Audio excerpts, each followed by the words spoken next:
Hello guys, and welcome to the first video of this course. In this video we are going to download the files from jquery.com, from the jQuery website. So I'm going to the jQuery, jquery.com, and after that I'm going to download the uncompressed version. I'm going to download this file and I'm going to keep this one, and right after that I'm going to create a new folder with the name of jQuery, jQuery.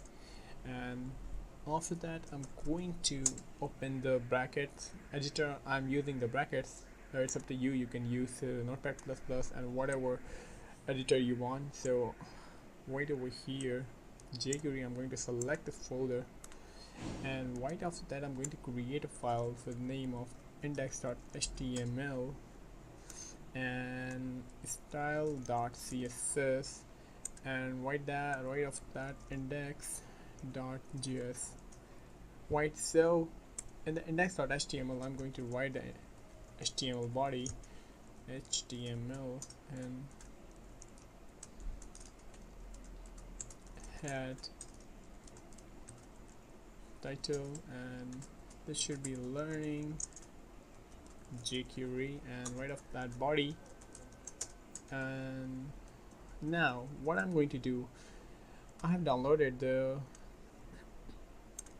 jQuery file over here, so I'm going to copy it and I'm going to paste it in our project file, and right over here. Now I'm going to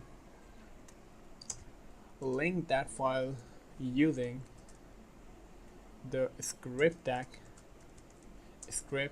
and this should be src and jQuery 3.11 JS, and we have linked the uncompressed file which we have downloaded from the jquery.com to our folder. So guys, now it's time to link the external file, style sheet, and this should be href, and this should be style or css, and right after that script src, the file which we are going to work on in this course. So guys, we have downloaded the files, and in the next from the next lecture we are going to work on the jQuery from the basics. So stay tuned and have a nice